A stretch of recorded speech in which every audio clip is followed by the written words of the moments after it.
The banner hanging across the living room wall should have made me smile. Welcome home, Thin. It read in bold blue letters, the kind of thing you expect at a kid's birthday party rather than a man who just turned 42. But the second I stepped through the door and saw the forced smiles plastered on my family's faces, I knew something wasn't right. Harper stood near the couch, arms crossed, her expression somewhere between suspicion and concern. 16 years old, sharp-eyed, and far too perceptive for her own good, she noticed everything. Jake, my 12-year-old, barely looked up from his handheld console, thumbs working frantically across the buttons like his life depended on beating whatever boss he was fighting. And then there was Lila, my wife. The woman I'd kissed goodbye 3 months ago when she swore she was flying to Africa for a humanitarian mission to treat patients with viral outbreaks. She looked diminished. Her skin had lost its usual glow, her eyes rimmed with fatigue, her smile brittle like glass. I dropped my duffel bag just inside the doorway and forced myself to match her smile. Well, I said, scanning the balloons, the cake on the counter, you guys really went all out. Lila stepped forward and wrapped her arms around me. The hug was warm, but her body felt rigid, her heartbeat racing against my chest. We missed you, she whispered.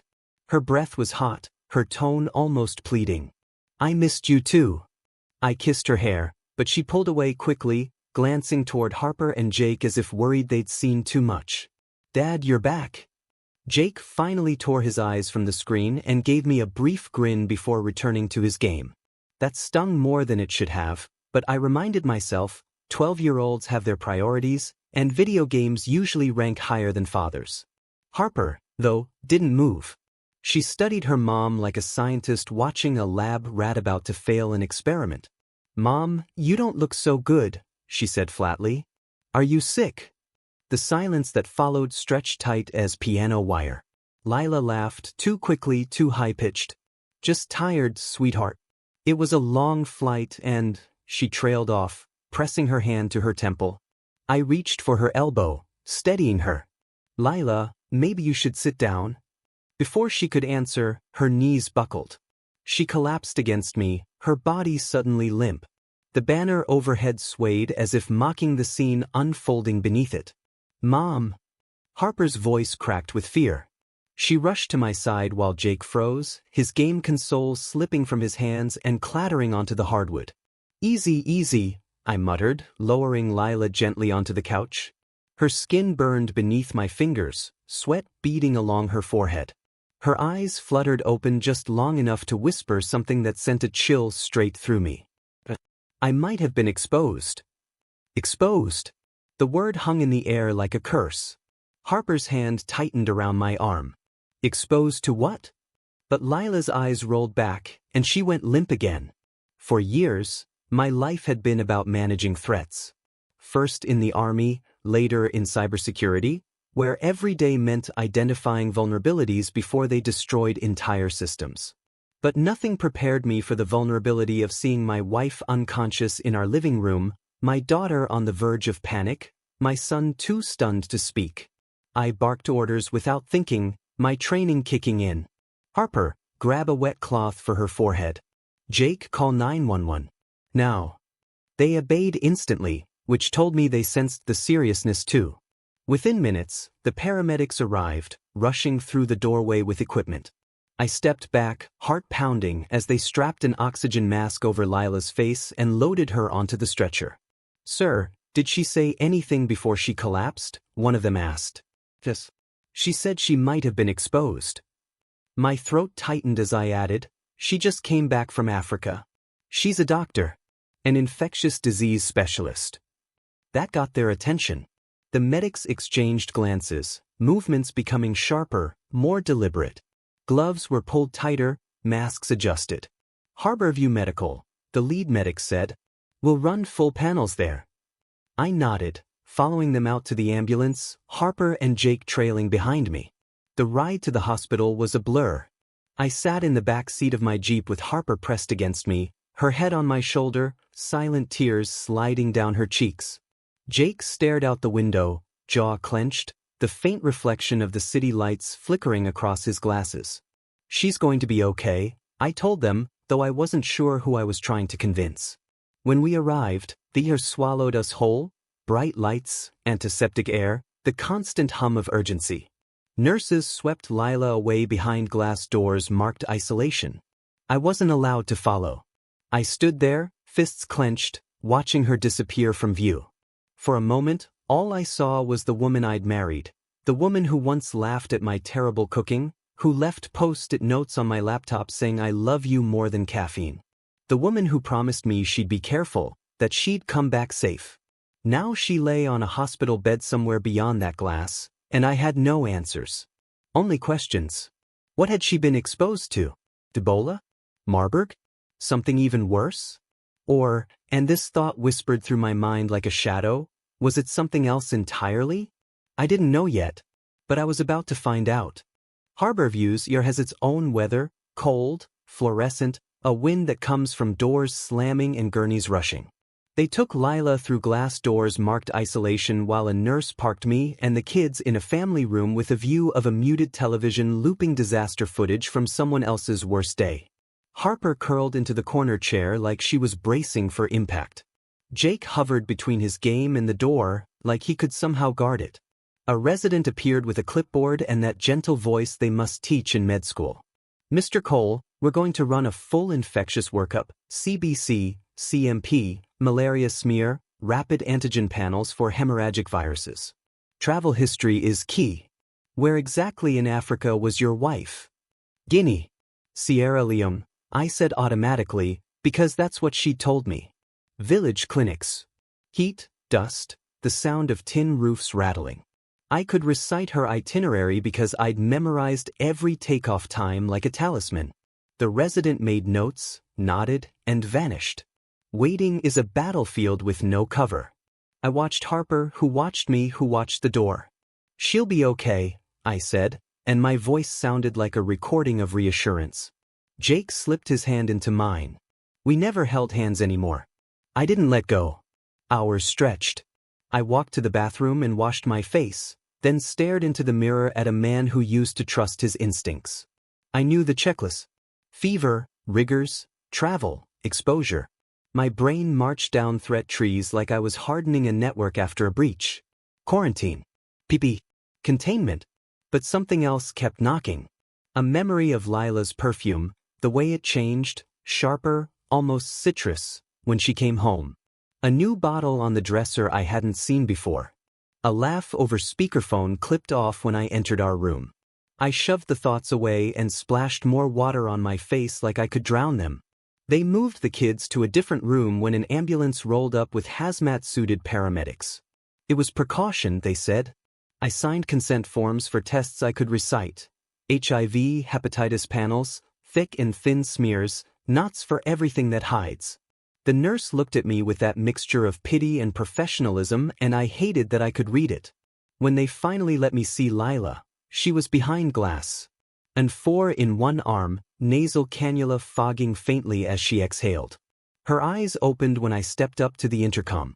Hey, she whispered, voice sandpaper. Hey, doc, I said, trying on a smile that didn't fit. How's the patient? Tired. Her gaze flicked to my hands, then to the door. The kids. Down the hall. Worried. I paused. Me too. She closed her eyes, lashes trembling. I was careful, Ethan. With what? I asked. It came out more clipped than I intended. She heard it. Her face tightened, a flinch that barely moved. Before she could answer, a nurse pushed through the anteroom and checked Lila's vitals, then looked at me. We need a few more minutes. I stepped back into the hall and leaned against the wall until my shoulder ached. The smell of disinfectant clawed at memories I didn't want. Lila barefoot in our kitchen, light pooling around her, the way she'd kissed me once, hard and greedy, before a conference, murmuring we'll make up for it when I'm back.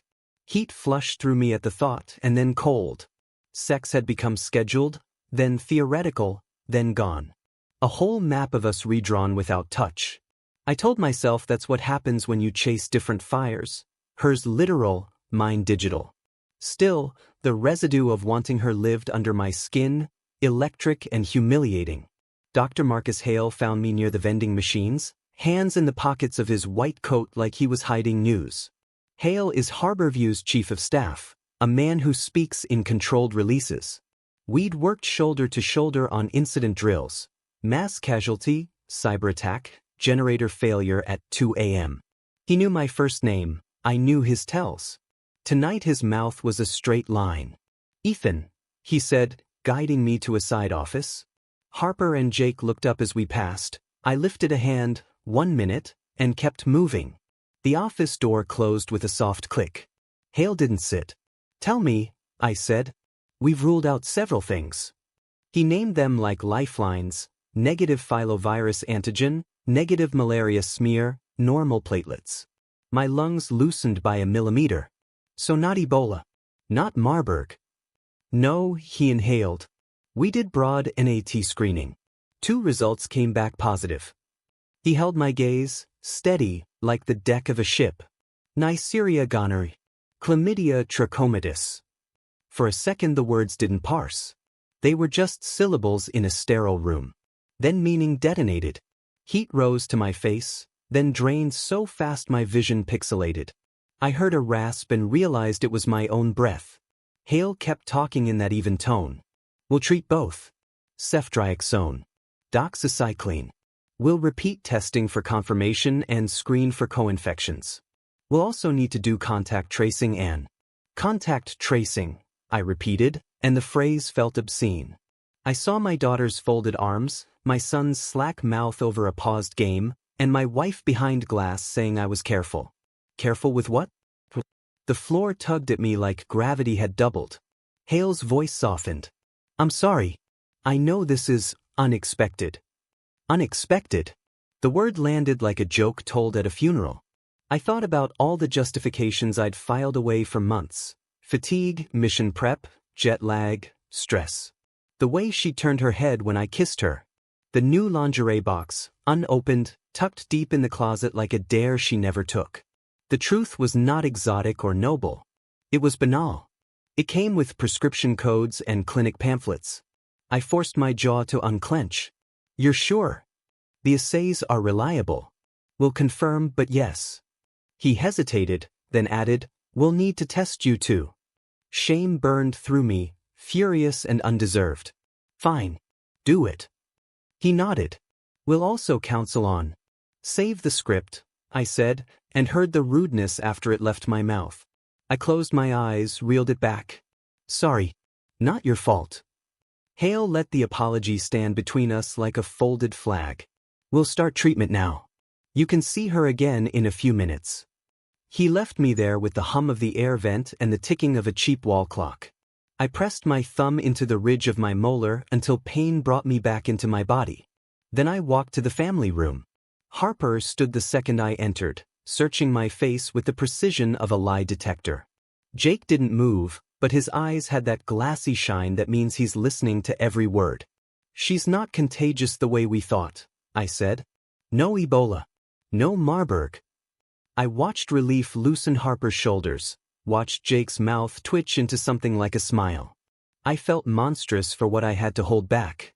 "She needs antibiotics and rest," I added. That part was true. "They'll keep her overnight." "Can we see her?" Jake asked. "Soon." I rested a hand on his head, felt the cowlick that never lays flat. I wanted to pick them both up and carry them out of here, out of this story, back to before. But there was no before now. There was only after, and it had a taste, metallic, like blood on a split lip. When they finally let me back into Lila's room, she was sitting up a little, a water cup sweating on the tray. Her eyes searched me, fast and frightened. She knew I knew. "The tests," she whispered. "Positive," I said. I didn't dress the word up. We both watched it land between us like a live wire. Her chin quivered. She caught it with her teeth. "Ethan. Don't." I held up a hand, felt it tremble, lowered it.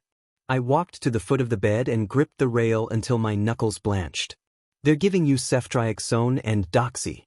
They're testing me. The kids think you've got something treatable and boring. I'd like to keep it that way until we decide what to tell them." She shut her eyes. A tear broke free, traced the edge of her nose. I remembered the way she used to look at me right before we tore into each other, hungry and easy, Like gravity had been turned up just for us. I felt that ache twist into something else. Fury, yes, but also a grief so complete it felt like a second skin. I was careful, she said again, voice shredded. With condoms? I asked, and the words scraped my throat. With lies. Her eyes flew open. For a heartbeat I saw the old Lila, the one who met me in an empty call room years ago, who pulled me in by my tie and whispered I can't wait. The heat that used to bridge us flickered, ghostly, then went out. I'm sorry, she said. The monitors clicked on, indifferent to our collapse. I nodded once, a soldier accepting orders he didn't believe in. Me too. Then I turned and walked back into the cold, bright corridor, and let the door seal behind me with a hiss that sounded like a verdict. The morning after the test results, I sat at our kitchen counter with a mug of coffee that tasted like metal. Lila was still in the hospital for observation, Harper was pretending not to cry in her room, and Jake buried himself in his game console like it could erase reality. I had spent a decade learning how to track digital footprints, how to expose hidden intrusions inside networks, but none of that training helped me make sense of the fact that my wife came home from a mission trip with gonorrhea and chlamydia. I didn't want a divorce lawyer yet. I didn't want counseling either. What I wanted, what I needed, was the truth. That's how I found myself dialing an old army buddy's number. Ethan Cole, a gravelly voice answered after 2 rings. Been a while. Cal. My throat tightened. I need your help. Cal Monroe wasn't just another name in my contacts. He'd been military police before a bullet to the leg ended his career. After that, he reinvented himself as a private investigator in Seattle, the kind of man people hired when they were desperate. He wasn't cheap, but he was ruthless. We met that afternoon at a diner near Pioneer Square. Cal walked in with his limp barely noticeable, his shoulders as broad as I remembered. He slid into the booth across from me, ordered black coffee, and studied me with the patience of a sniper. So, he said finally, your wife. I nodded. She said she was in Africa. Humanitarian work. Came back sick. The labs say otherwise. Cal didn't flinch. He pulled a notepad from his jacket. You want me to find out where she really was? Yes. And with who? He scribbled something, then looked up. You sure you want to know? The question pissed me off more than it should have. I've been lied to for months. Of course I want to know. Cal held my gaze another beat, then gave a single nod. All right, I'll start with travel records, financials, phone data if you can get it. Any passwords? She uses the same variation for everything, I said bitterly. Her mother's birthday plus exclamation point. Amateurs make it easy, he muttered, almost to himself. The next 48 hours were a blur of waiting. I buried myself in work at the hospital, tightening firewalls, pretending normalcy while my mind replayed every detail of Lila's story. The villages she described in Guinea, the way she'd stumbled over place names, the lack of photos she'd usually bombard me with after trips. Every memory turned suspect. On the 3rd evening, Cal called. Got something. Meet me at my office. His office was a converted warehouse near the docks. Cheap rent, plenty of privacy. He had evidence laid out across a scarred oak desk like he was building a case file. First off, he said, she never left the country. I stared at him. What? No plane tickets to Africa. Passport hasn't been scanned in months. What she did buy was a one-way ticket to San Francisco 3 months ago. Rented an apartment under her name. Paid for with your joint account. He pushed a stack of printed receipts toward me. My name stared back in cold, black ink. Withdrawals, charges, transfers. She stayed at an upscale condo, Cal went on. And she wasn't alone. My stomach dropped. Who? Cal slid a photo across the desk. It was grainy, shot from a distance, but clear enough. Lila, her arm linked with a tall man in a tailored suit, both laughing as they left a restaurant. Dr. Adrian Shaw, Cal said. Cardiologist. Makes more in a month than most do in a year. Married. Lives half the year in San Francisco, half in Seattle. I felt heat climb my neck. She was living with him. 3 months. Cal's voice stayed even. Got photos. Bank records. Even texts. He calls her a. She calls him a. Real creative. I flipped through the evidence, each page heavier than the last. Lila smiling outside a wine bar. Grocery receipts for champagne and imported cheese. Messages about nights together, mornings tangled in bed.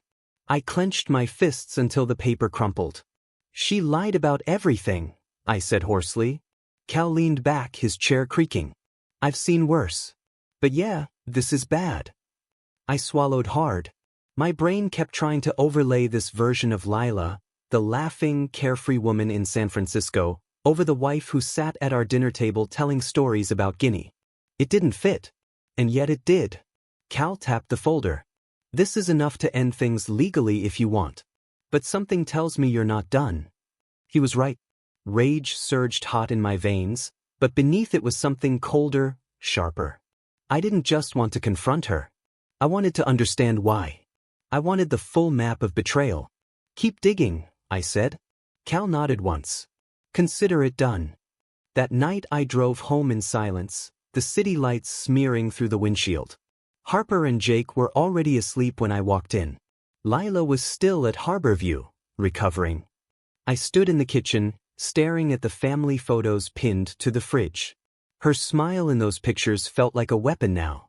I poured myself a whiskey, sat at the table, and let the anger settle into something steady. She thought she was careful.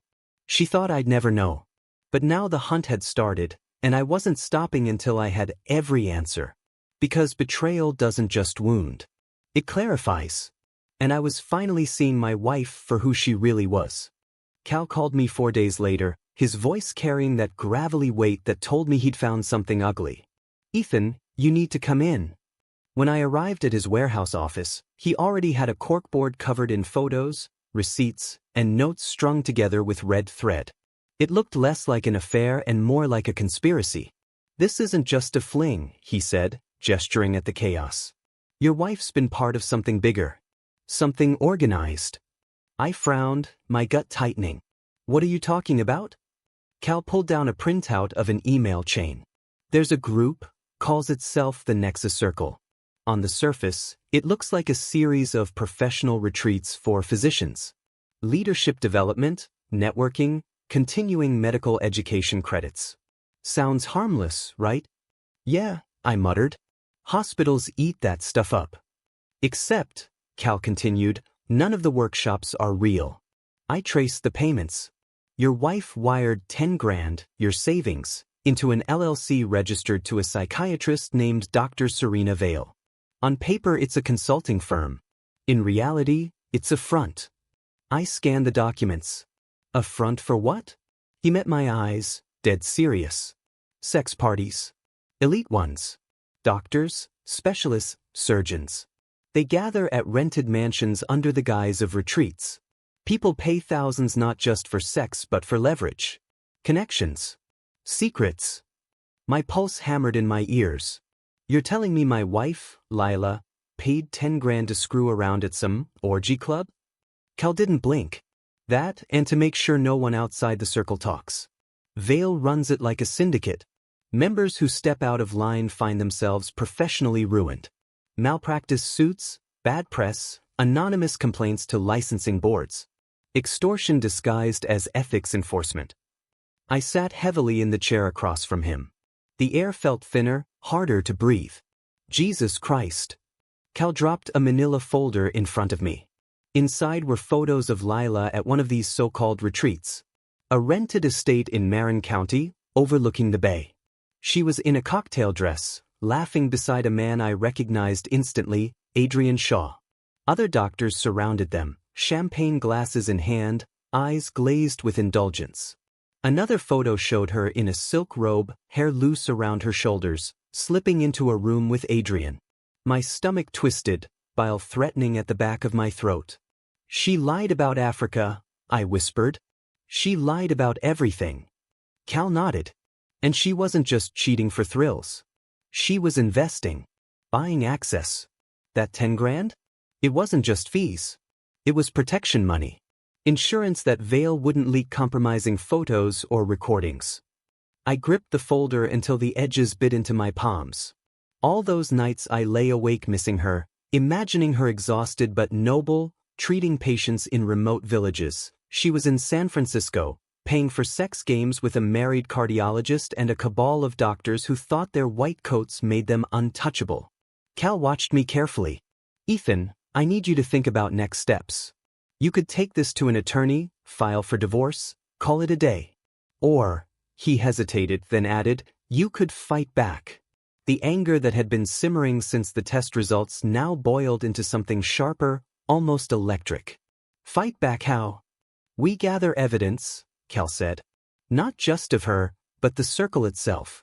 If you want to burn this thing down, you'll need proof strong enough to survive denials, lawyers, maybe even threats." I thought of Harper's suspicious eyes, Jake's clenched jaw as he clung to his console. They deserved better than a mother who sold her soul for champagne and secrecy. "I'm not interested in just divorce," I said finally. My voice was steadier than I felt.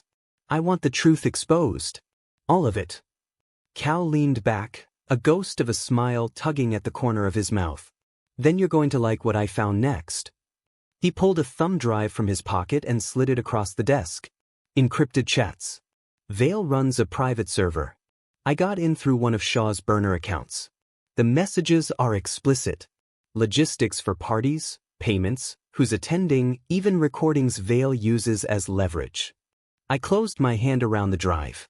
It felt heavier than metal, like it contained the weight of my entire marriage. On the way home that night, I replayed everything in my head. The banner, the collapse, her whisper of being exposed. She was exposed, all right. Just not in the way she wanted me to think. When I walked through the door, Harper was at the table doing homework, her pen tapping nervously. She looked up at me, her eyes too old for 16. "Dad?" "Yeah. Are you and Mom okay?" The question sliced deeper than any report Cal had shown me. I wanted to lie, to say yes, to promise her stability in a world that had just detonated. But I couldn't. I crouched beside her, resting a hand on her shoulder. "Things are complicated," I said carefully. "But I promise you this, I'm going to take care of you and Jake. No matter what."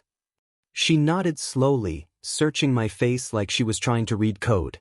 Then she looked back at her notebook, pen still tapping. Upstairs, I found one of Lila's scarves draped over the bedpost. It still carried her perfume, that sharp citrus note I'd been too blind to question before. I pressed it to my face, inhaled, and felt rage mingle with the ache of still wanting her. I threw it into the closet and shut the door. This wasn't just about betrayal anymore. This was about a network of people who thought their money and degrees made them untouchable. They were wrong.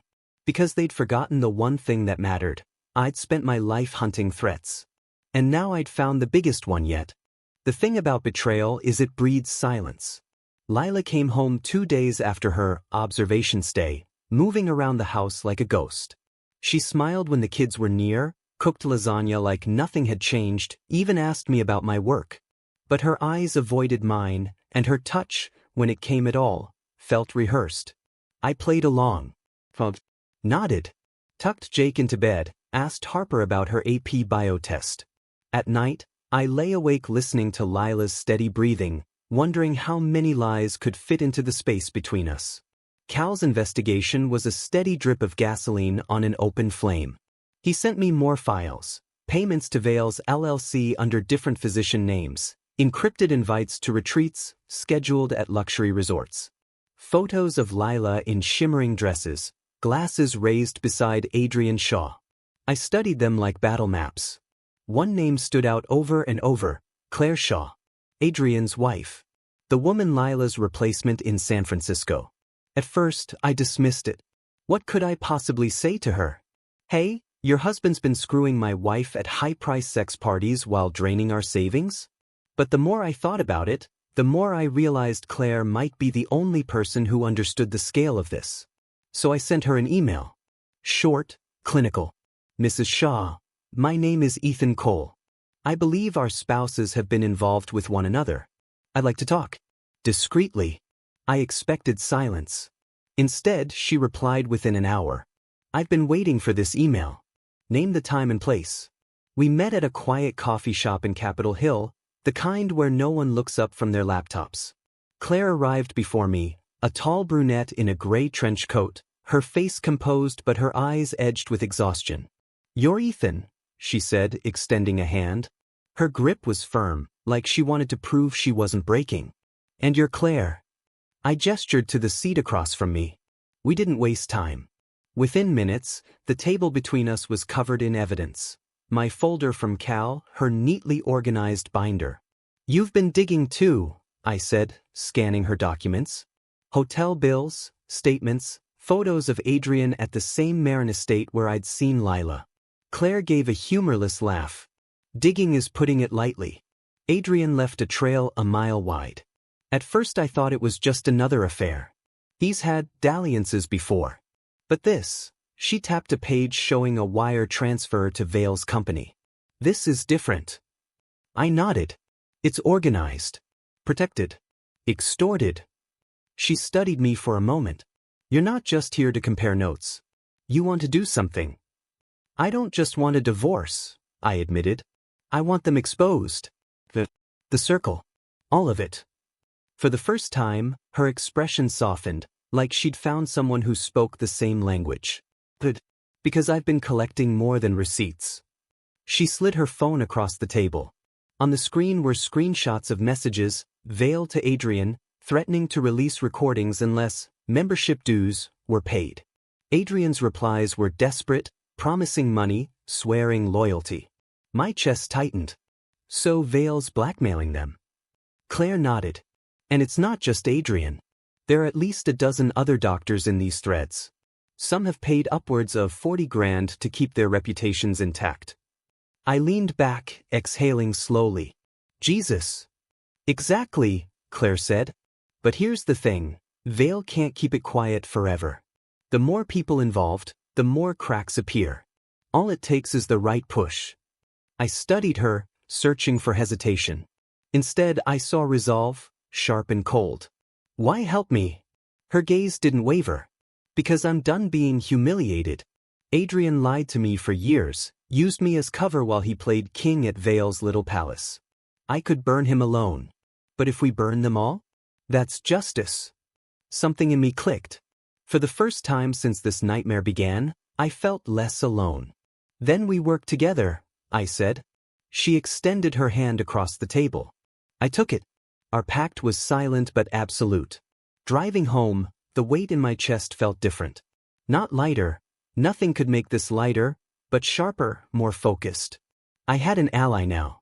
Someone with just as much to lose, and just as much fury to spend. When I walked through the front door, Lila was at the stove, stirring sauce. She turned with that brittle smile, trying too hard. "Hey, you're home early." "Yeah," I said, kissing Harper on the top of her head as she did homework at the counter. "Wanted to be with the family." Lila's smile faltered for just a second, her eyes darting to mine. Did she sense the shift? Did she feel the ground starting to tremble beneath her lies? I sat down, listening to the clatter of pots, the hum of Jake's game upstairs. To anyone else, it was a normal evening in a normal house. But I knew better. Because now the war wasn't just mine. And for the first time, I believed we could actually win. By day I was Ethan Cole, head of hospital cybersecurity, calm, methodical, boringly reliable. By night I turned into something else, an archivist of betrayal, a builder of dossiers, an amateur general mapping an enemy's lines. The dichotomy was almost funny if you could separate it from the part where my wife had sat in silk robes while drinking champagne with a man who was supposed to be repairing hearts, not breaking homes. Claire and I met after hours in the downtown library, neutral ground, rows of old books lending us an illusion of secrecy. We laid our evidence out on the table like two conspirators: Cal's photos, my exported statements, her hotel bills and bank screenshots. For all the raw anger between us, the one thing neither of us had was uncertainty. The Nexus Circle had rules, and those rules left traces. Payments, invoices, encrypted messages, rented properties, names whispered in private threads. We began with triage. Don't go for theatrics yet. Map the players. Collect receipts and cross-reference them with hospital HR rosters. Pull public records for the LLC's Veil used as fronts. Cal was already ghosting into Veil's payment system and finding back channels. Claire had a spreadsheet of Adrian's transfers and a list of other physicians who'd attended the Marin retreats. I brought the technical muscle, logs, metadata, digital timestamps. Between the three of us, we could triangulate meetings, attendees, and the flow of money. You have to be surgical, Cal warned over coffee. If you leak wrong, Veil will bury everyone with countersuits and slander. She knows how to weaponize reputations. He tapped his cigarette case like fingers on a trigger. We need proof they can't just dismiss as disgruntled spouses. So we layered evidence. Photos with EXIF data intact. Receipts with matching card numbers. Bank transfers that tied back to Veil's shell company. Screenshots, but with metadata preserved, timestamps, device IDs, IP trails. I taught Claire how to export message histories in immutable formats and how to hash files so they couldn't be tampered with. It felt perversely professional. The same discipline I applied to ward off ransomware now aimed at vaporizing a racket that preyed on its own. At the hospital, I performed routine duties in a focused trance. I tightened monitoring on perimeter systems, patched vulnerabilities, and gave no hint that my nights were spent mining other people's secrets. Marcus Hale greeted me in the hallway, oblivious to the internal wars I was waging. "We need your audit for the gala, Ethan," he said. "Can you have it by Friday?" I smiled and told him yes. He had no idea the gala would be the place where the audit would matter most. Meanwhile, Lila floated around the house like an actress who'd forgotten her lines. She cooked, she laughed too loudly at sitcoms, she made lists of volunteer opportunities and discussed reintegrating into family life. Sometimes at dinner she'd brush my knee beneath the table in a way that made my vision pinprick with confusion, old electric memory, quick and cruel, then pull back like she'd been caught. Those half-touch moments were the worst. They mixed desire with betrayal and left me angrier and softer at once. Sex had been a casualty of our drift. Now it presented itself as a weapon she wielded awkwardly and without apology. I hated that I still wanted her in those seconds. It felt like a trap. The body remembers safety where the mind keeps the receipts. I kept my hands to myself. Claire's voice in my ear was a better compass than Lila's thigh under the table. We set milestones. Phase 1. Gather airtight proof on Veil's extortion, recordings, ledgers, client lists. Phase 2. Quietly feed preliminary evidence to Harborview's chief of staff, Marcus, but only the parts that implicated internal staff, not the whole tent. Phase 3. Ensure law enforcement and at least one credible investigative reporter had independent corroboration. We wanted momentum from different directions, so when the accusations hit, they formed a converging net and didn't look like one man's vendetta. Claire and I worked late into nights, texting, emailing, whispering in corners of parking garages. We used dead-drop accounts, burner phones, and air-gapped USB sticks. I wrote scripts to pull payment histories and flag suspicious transfers. Claire called contacts in finance who could trace wire routes. Cal returned with a flash drive that smelled faintly of diesel and success, a cache of videos Veil had used to terrorize members. The first time I watched one, I had to sit down.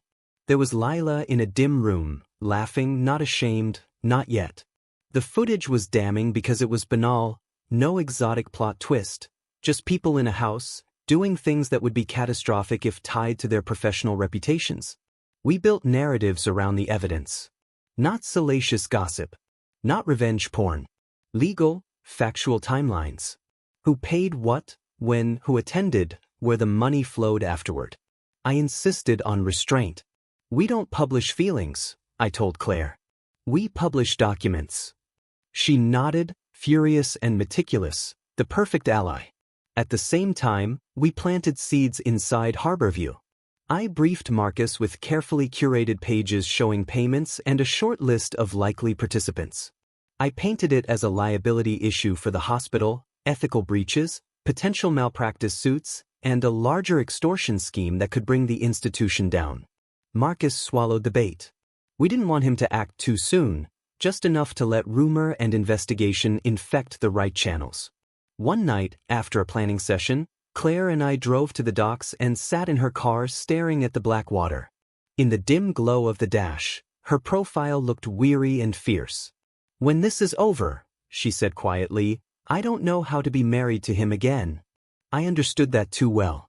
"Then we don't have to," I answered. The honesty between us was simple and brutal. Back home, Lila would leave evidence of normalcy on the kitchen counter. Recipes, sticky notes, pictures she'd taken of the kids at school craft day. She wanted the ordinary to act as camouflage. It almost worked. Almost. But we had patterns. People who lie frequently leave the same kinds of fingerprints: hastily flipped calendars, duplicated receipts, travel plans that begin and end in manipulation. I cataloged them all. The dossier grew. It was clinical, ugly, and absolute. Every file had a hash, every photo had provenance. I slept less and worked more. I imagined the moment we snapped it open: public, legal, irrevocable. I imagined Lila's face then, the brief flicker of recognition that I had known all along. There would be no plausible deniability, no plausible explanations that could paper over the combined weight of bank records, travel logs, and private videos. You don't plan a strike if you're not willing to live with the fallout. I thought about the kids, Harper's furtive vigilance, Jake's brittle calm, and about what would protect them from the mess. The answer always came back the same: truth. Exposure. The kind of clarity you can build into policy and procedure, the kind you can show to a judge. It was ugly and necessary. When we closed the laptop that night and turned off the library lights, Claire and I looked like people who had rehearsed for war. There was a strange comfort in that clarity, some moral center to hold as the rest of our lives tilted toward ruin. I went home and passed Lila in the doorway. She paused, smiled, and said, "Thank you for making coffee this morning." I nodded. The words were small and ordinary, and I answered with something equally small and necessary: "You're welcome." Then I walked to my office, opened a folder, and read the next page of the plan.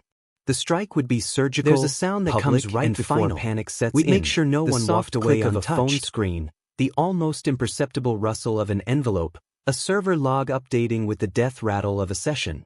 For weeks we'd been courting those sounds. For weeks I'd been waiting for one small noise to turn into an avalanche. The night it started, it was Claire's text at 1:13 a.m. "They're paying. It's worse than we thought." I read it 3 times before my fingers stopped shaking. Worse than 10 grand. Worse than an affair. Worse than the casual debauchery the photos hinted at. Claire's next message arrived with a file attached, an accounting spreadsheet she'd managed to get a copy of from an anonymous teller at Adrian's bank, and a short encrypted voicemail from someone who sounded like they'd been crying and laughing in the same breath. "You see this?" Claire said when I met her at her kitchen table, the light over the sink buzzing like it was trying to hear us better. Her face was hollowed out but steady. She pushed the spreadsheet toward me. Column after column. Names, dates, transaction IDs, obscenely round numbers next to doctors' names I knew. 40,000. 60,000. Payments marked retreat, consulting, retainer, all funneled through Vales LLC, then laundered offshore through another shell. "How many?" I asked. "Dozens," she said. And that voicemail, listen. She hit play. The voice on the recording was velvet smooth, Dr. Serena Vale. She spoke like a woman who made threats for a living, calm and unhurried. "You understand why discretion matters," she said. 40,000 covers the initial exposure. 40,000 keeps your letters private. 40,000 keeps your license clean. Pay, or I distribute what you gave me in confidence. Then a softer, almost tender, "You chose to drink from the chalice. You will learn to swallow the consequences." Hearing it, something in me unclenched and then recoiled. Extortion. The word was clinical and perfect. It fit the files, the payments, the hush-money cadence threaded through the texts Cal had procured. Vale wasn't just hosting parties. She was operating a protection racket aimed at the most privileged members of an already insulated profession. "I can trace the payments more," Claire said. "But whoever gave me this has been terrified. They said Vale records everything, video, audio, metadata, and uses it. She promised to ruin anyone who went public." Her hands trembled. She folded and reopened the same sheet like it might rearrange itself into something less corrosive. We started to plan in the only way you can when the stakes are reputational ruin and careers, methodically, with greed for detail. Cal dug into server logs, found the IP hops Veil used to move data between hosts. I cracked a caching node that held thumbnails of video files. No full streams, but enough thumbnails to match faces to dates. Claire called in favors with a forensic accountant who could trace the money through the offshore flotsam Veil used as cover. Every team member worked like someone whose life had been handed a fuse and a match. The more we found, the more brittle the circle became. People who'd paid enormous sums suddenly had motives: panic, fear, the instinct to save themselves by turning on others. The psychology of these things is predictable when you've watched hacks and breaches your whole career. Under pressure, networks self-destruct. The Nexus Circle was no different. The members who paid heavily were the ones least likely to go to the press. The ones who paid less were the first to call us and then vanish. Greed had built the circle, fear would tear it apart. I wasn't naive enough to think simple evidence would topple Veil. She had contingency plans. But evidence plus pressure plus institutional risk is a dangerous compound. So we manufactured pressure. Not lies. Not forgeries. We set leaks. Leaks are surgical if you do them right. You give enough to make people fear the rest will come out, but not enough for the accused to bury the story as a smear. I took a curated packet, 2 intercepted payment records, a single blurred still from one of the retreat thumbnails that clearly showed Adrian and Lila together, and a redacted list of shell companies, and delivered it to Dr. Marcus Hale at Harborview. My wording was neutral, sterile, potential risk to institutional reputation. Discreet review recommended. I didn't tell Marcus everything. I couldn't. But I gave him a blade. Marcus is an institutional man. He hated surprises that could become headlines. Within 48 hours, whispers traveled like a contagion through the hospital, rumors about off-site retreats, an unnamed psychiatrist, ethical breaches, possible extortion. They started as water-cooler gossip and pooled quickly into clinical staff rooms and whispered elevator rides. People began watching their words. Careers Lila are felt the fragile air change before once anyone the told rumor her. mill knows an angle. She kept it saying she feeds. didn't understand the looks colleagues gave her, as if she were experiencing the shadow side of celebrity for the first time. She'd call me from work at odd hours with a voice that tried to hold steady and failed. "They think something is wrong with me," she said once. "People are looking at me strange." I could hear the tremor under the practiced polish. I let her have that small fright. I did not comfort her. Word crept beyond Harborview. A nurse mentioned the name Veil to a friend in another hospital. An administrative assistant forwarded an internal memo on professional conduct to her team. Someone at a small paper in West Seattle got an anonymous tip. Anxiety metastasized. For people who'd paid tens of thousands for their reputations, the mounting scrutiny was a poison that worked slowly and efficiently. There were moments, in the midst of the planning and the leaks, when memory betrayed me, when I caught myself remembering Lila in other lights. Once I found a photograph on a flash drive Cal had obtained, Lila laughing in a courtyard, hair loose, Adrian's hand at the small of her back, and for a second longing and disgust tangled in a way that made my stomach flip. I'd been married to her for years. The muscle memory of wanting her didn't go away because she'd chosen deception. But those moments of vulnerability were quick, like flinches, and then they were gone. The work required a cleaner heart. As rumors spread, a few of Veil's weaker clients reached out to us anonymously, tit-for-tat offerings, small admissions in exchange for protection. One wrote, "I paid and now I want out." She threatened to post everything. Another admitted to being at a Marin retreat and described listening to Veil talk like a priest, preaching secrecy. Each voice added texture and made the pattern undeniable. Lila never knew how much of it came from me. She sensed collapse. Everyone did, but she had no idea I had instigated the tremors. She tried to hold the family together, attempted jokes at dinner, made weekend plans. Sometimes she cooked a dish she knew I loved and watched my face for signs that the old warmth might flicker back. I let her do that, allowed the pretense because it kept Harper and Jake in a bubble as long as possible. The kids needed as much ordinary as we could feed them while the world around them metastasized.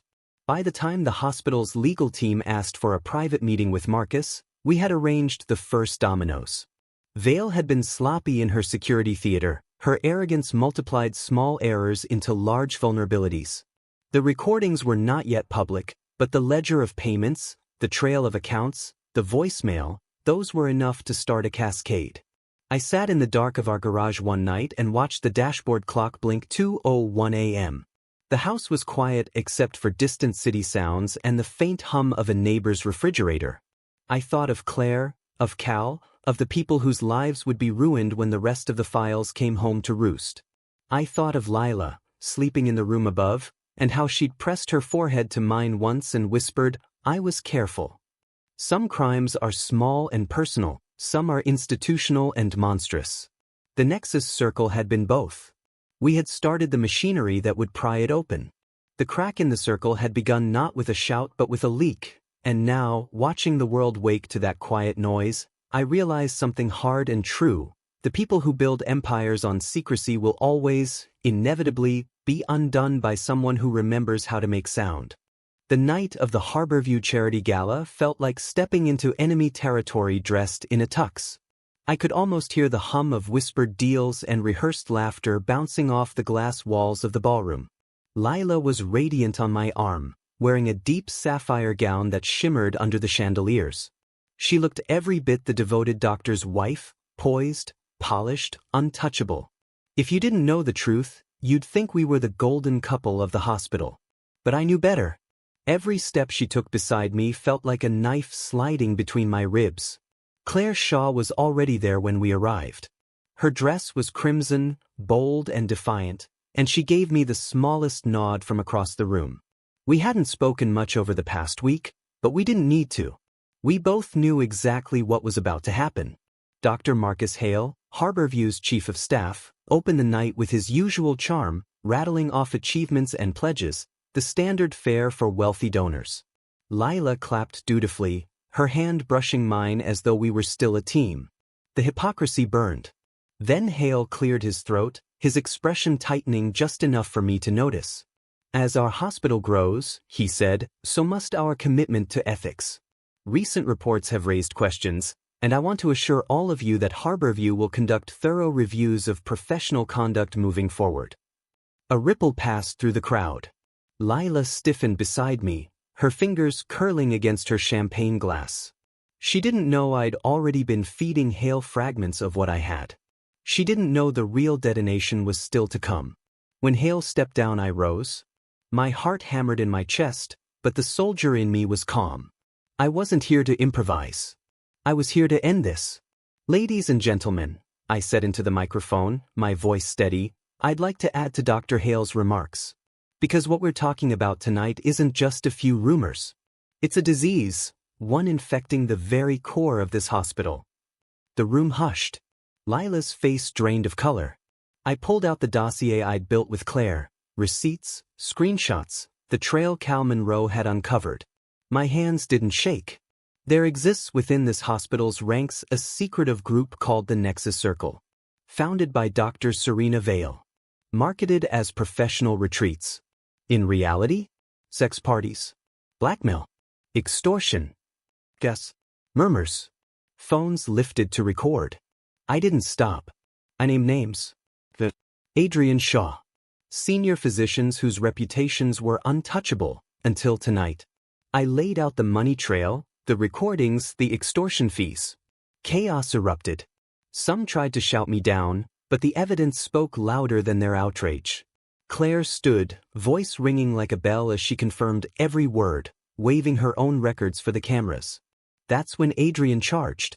He shoved through the tables, red-faced, spittle flying. "You son of a bitch," he roared, lunging for me. Old instincts took over. I sidestepped, caught his arm, and twisted. The crack of his shoulder slamming into the floor echoed through the ballroom. The crowd recoiled, stunned, as security swarmed in to restrain him. Claire walked straight to Vale, who was trying to slip out the side door. "Not tonight," she hissed, loud enough for the microphones nearby to catch. "You don't get to run." Every camera swung to capture it. Vale's empire crumbled in real time, her mask shattering as reporters surged forward. Lila didn't move. She sat frozen at our table, pale as porcelain, eyes locked on me with a mixture of terror and betrayal. For once, she couldn't lie her way out. The gala was supposed to be about fundraising, about reputation. Instead, it became the night the walls came down, and I was the one who pulled the trigger. The morning after the gala, Seattle didn't wake up the same. The story had already detonated overnight. Every local paper carried it above the fold: doctor's den, sex, lies, and blackmail at Harborview. By noon, CNN was running segments with words like exclusive and scandal. I didn't need to check the hashtags to know my wife's name was trending for all the wrong reasons. The footage from the ballroom went viral: Adrian screaming and charging, me flooring him with a soldier's reflex, Claire cornering Vale as microphones swarmed. Lila's pale, stricken face at the table was in every clip, frozen in that moment of exposure. By 10 a.m., reporters were camped outside our house. Harper spotted them first from her bedroom window. "Dad," she whispered, "they're out there with cameras." I pulled the curtains shut, my chest heavy. "Stay away from the windows, Harp." Jake sat on the couch, controller limp in his hands.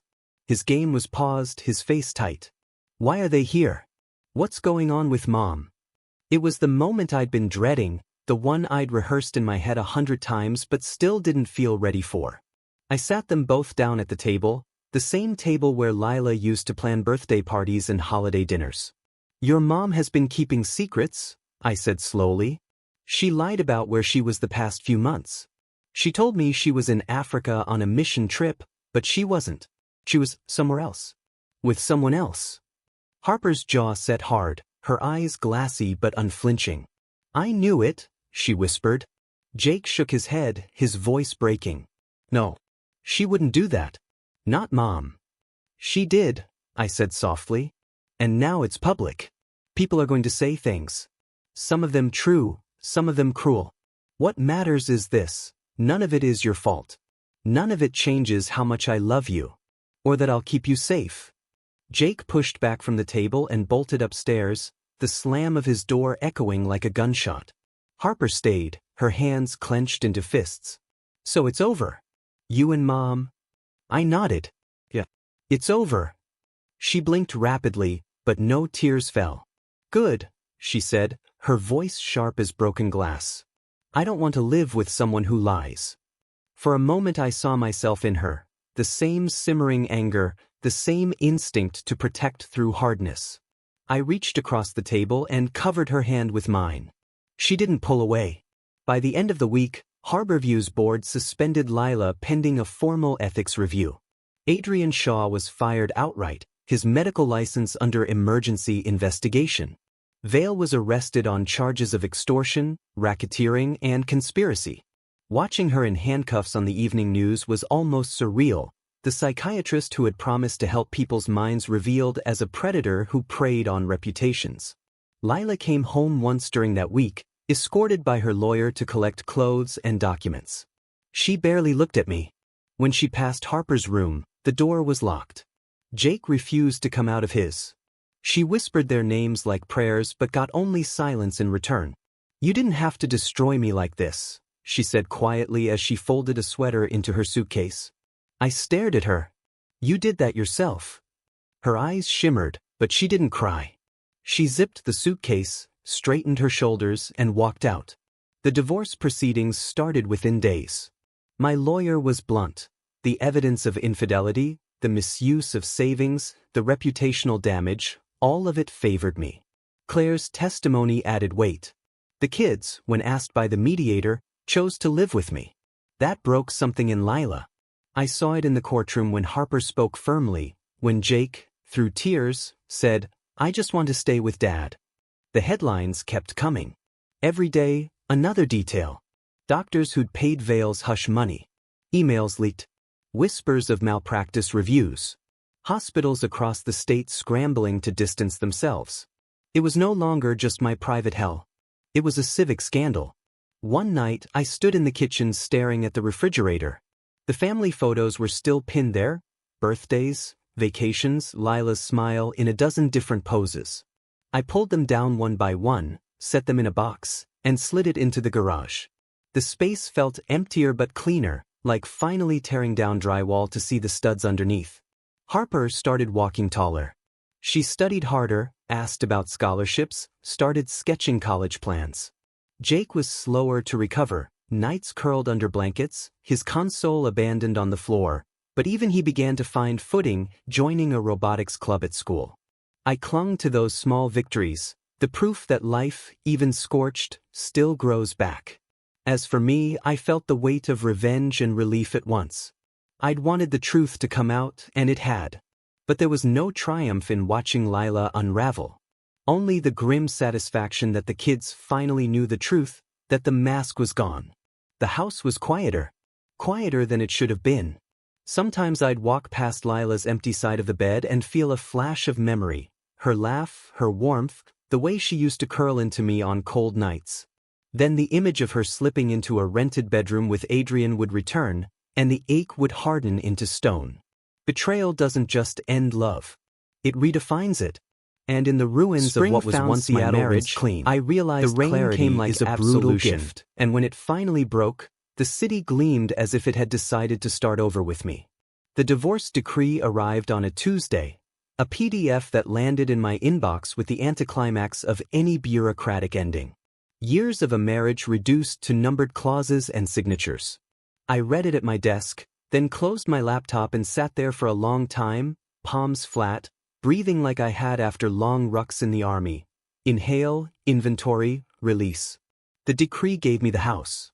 It gave me primary custody. It gave me confirmation of what I already knew, but law has a way of turning ache into architecture.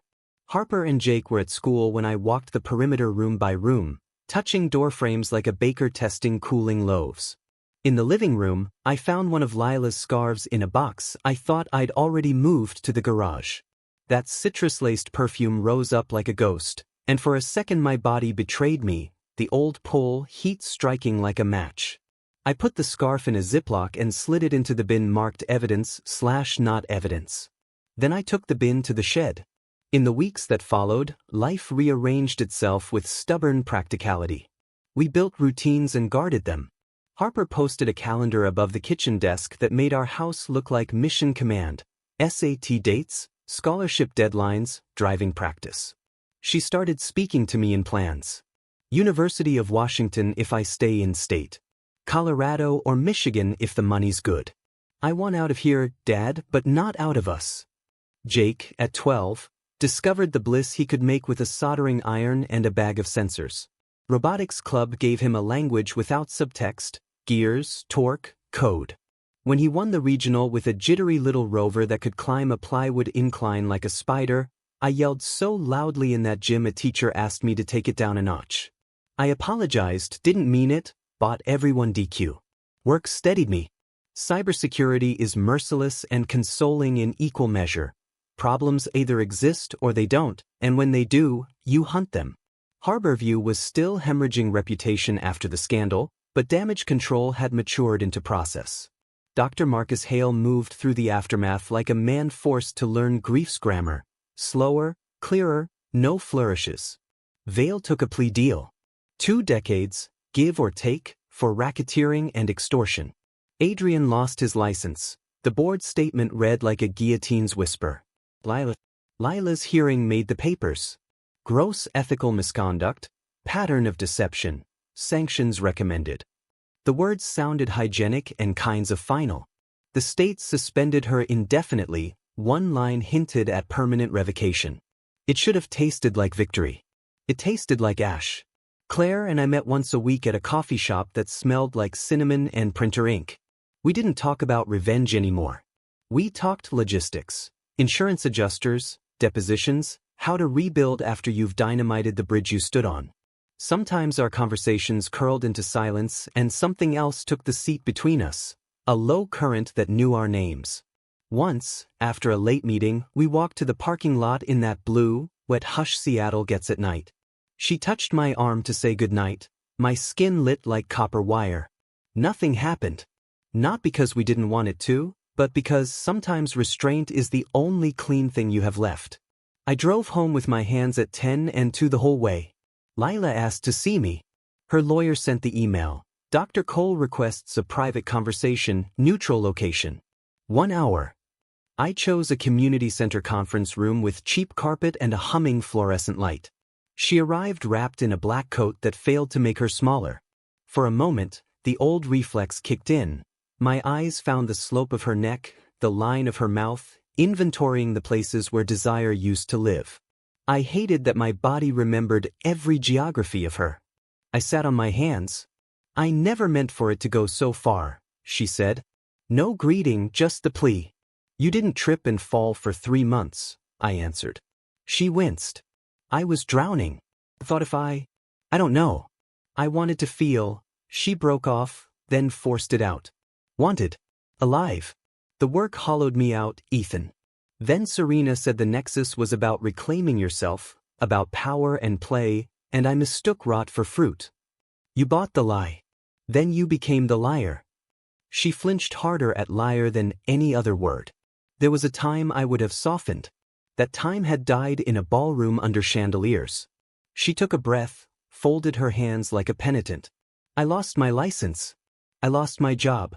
I'm selling the condo. I'm looking at teaching. Maybe not medicine. Something adjacent. Her eyes found mine, wet and steady. Harper won't answer my texts. Jake's replies are one word. I deserve their anger. But I need you to believe I loved you. That I love them. I believe you loved the version of yourself you were desperate to be.